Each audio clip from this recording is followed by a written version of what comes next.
Alright guys, and welcome to another video. Today we're going to be talking about the mistake that I guarantee absolutely everyone is going to make if they're doing dungeon leveling in WOTLK Classic. And I'm also going to fully reveal what I meant when I was talking about the pre-patch date earlier on in the week and why I think it's going to be any day of the week stacked and on the 22nd is not going to launch this week. So stay tuned at the end of the video for that as well.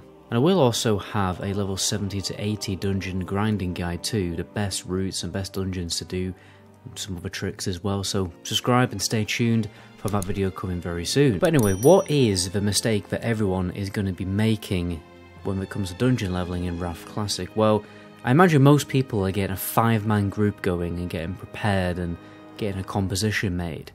And that is the big mistake right there. Now this might sound weird, but making a 5-man group definitely isn't the best way to go. But why on earth would I say that? Because that sounds absolutely crazy.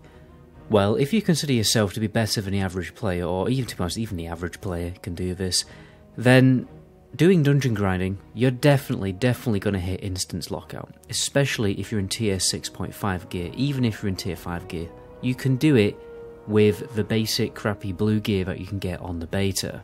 Whether you're doing Nexus or Guard Keeper, you should be doing Nexus by the way, you're just going to melt these dungeons. Dungeons are very easy in Wrath of the Lich King. They are designed for people in TBC Classic greens.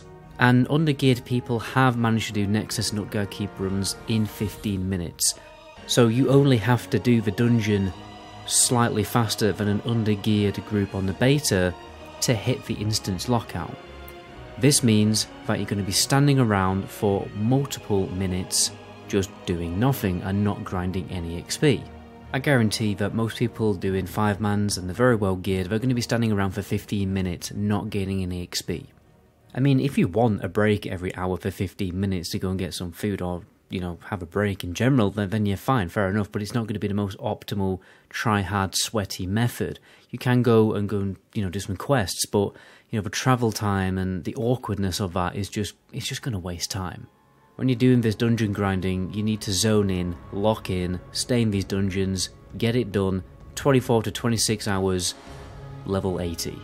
But the thing is guys, there is a very simple solution to this. Make the dungeon runs slower. Now that might sound even more stupid, but if you do the dungeon with less people, you will gain more experience per kill, and the dungeon will take longer to complete, therefore you won't hit the instance lockout. So weirdly, doing a dungeon slower will actually speed up your leveling. Many of the world first runners for TBC Classic use this method. They did 4-man dungeons, and yeah, they went and cleared the entire of tier 4 raid content in TBC in under 24 hours. So this obviously definitely works. Depending on your group composition, you can actually very easily do 3-man runs as well if you prefer. You gain even more experience for a 3-man, and obviously there's less loot competition too. And you know, it's harder to find multiple people who are able to zone in and just go hardcore for 24 hours if that's what you're doing. But if you're doing a 3-man, that DPS in that group definitely has to be a really good AoE DPS, like Warlock, Boomkin, Unholy DK, Affliction Warlock, etc.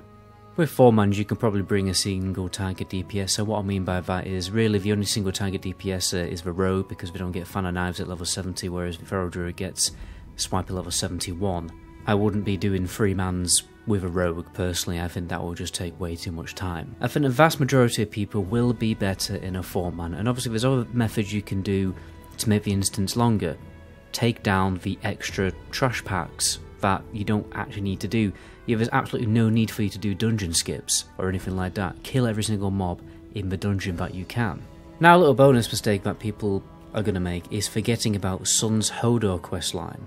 Now this is how you unlock the best shoulder enchant in the game. You may want to do this while leveling, so you're basically killing 2 birds with 1 stone. That does save a lot of time. However, that's an okay thing to do, but just remember at level 80 you get more gold when you turn in quests, so you can save it until you're level 80 and then get more gold while you're doing that quest line. However, from my personal experience of doing these quests on private servers, they're an absolute pain in the backside to complete with competition. particularly the one where you jump on that proto Drake and you have to rescue those people in the ice cubes. You'll literally be, you could very easily be flying around in a proto Drake for half an hour. It is very, very, very irritating. So, if you're ahead of the pack, you're ahead of the curve, I definitely recommend doing Sons of Hodor quests as soon as possible before that place gets totally zerged with loads and loads of players. Now, I was going to finish the video talking about why I think the pre-patch is going to occur on the week starting with the 22nd. Just as a disclaimer, guys, I could be absolutely, totally wrong. But what I'm going to do is I'm going to give you the information that I've been received. This is fairly insider information, not many people know about this. And then, once you've heard all the facts, you can make what you want of it. So, a couple of weeks ago, I got an email from IGN. Now, at first I thought, it's just a scam email. 90% of the emails I get on my business email are scam emails. But it turned out not to be. I actually went into a meeting with an IGN member, and they're basically making a video. I'm not really telling you what the video is going to be. I mean, I don't honestly know anymore because I've basically been dropped from the project. But, long story short, they were going to invite me to do a video with them in London, tomorrow, actually, and I'm not doing that anymore. But I asked them, well, you know, why are we doing that if, you know, there's a risk that the beta might not still be up? Do you know if the beta is still up during basically the week starting with the 15th, you know, Monday to Friday? And they basically told me, you know, yeah, we've got the go-ahead. We know the beta's going to be active on that week so that we can make our video. Now, that doesn't tell you that the pre-patch is launching next week. It's not absolutely guaranteed. But what it does tell you is the beta is still going to be live for another week. And to me, it doesn't make 100% sense for the pre-patch to drop while the beta is still up. You know, for me, what makes sense is beta goes down, then pre-patch launches. So my educated guess is that it could be any day, starting with a week that starts on the 22nd on the Monday. You know, it could be 22nd, 23rd, 24th, could even be, you know, 25th, 26th. It could be any day that week, in my humble opinion, but it could even come a week later. Who knows what's going to happen? That's just my educated guess, because Blitz might do things differently this time around. They might keep the beta live, even though the pre-patch isn't. But anyway, guys, that's all the information I have. My name is MetaGoblin. In the next video, ciao.